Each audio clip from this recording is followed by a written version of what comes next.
I'm Dr. Jace King, and this is Austin Zimmerman, and we're here with the Washington Family Veterinary Clinic. Today we're going to talk a little bit about how to treat an injured cat, or if you come upon your cat that's been injured or possibly injured. A few things that you want to look for. First of all, is your cat breathing, or is your cat able to breathe? Checking the mouth, making sure, see if there's anything in the mouth that you can help out with. Checking that there's nothing obstructing the mouth that's not allowing this cat to breathe. The next things you want to look for is just being real careful when you handle the cat.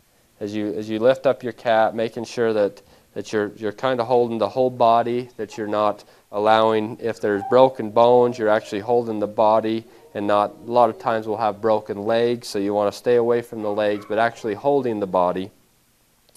If you think that a cat's possibly, or that if a cat has a wound on its leg, or you see bleeding, a few things that you could maybe have that are handy: cotton wrap, as well as either a vet wrap or an ACE bandage, as well as just some white or some sticky tape that would adhere to the hair, if in case you have some bleeding that you need to pressurize a wound.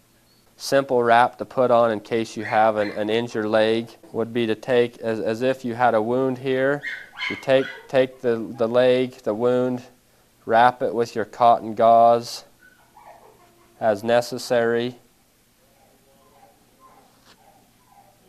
Take your ACE bandage or your vet wrap, whatever you have.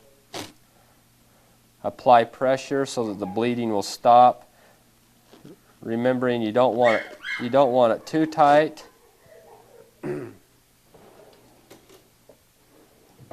If you pull your bandage too tight, you're going to get swelling here in the lower half. So just constant gentle pressure with your ACE bandage or your wrap, and then tape is used mainly to keep the bandage from falling down, so it sticks to the hair.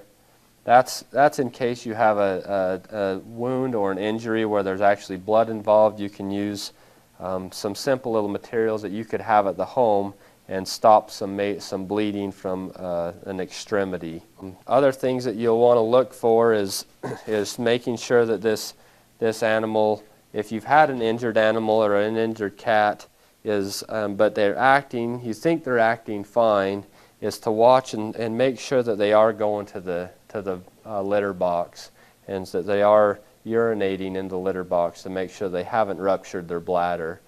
So those are some things that you want to look for, because sometimes an animal can be hit by a car, they're walking fine, but their bladder's been ruptured. So you want to make sure your cat's still going to the bathroom, urinating and defecating, to make sure everything's that way. So those are a few tips that you can use on an animal that's been possibly injured.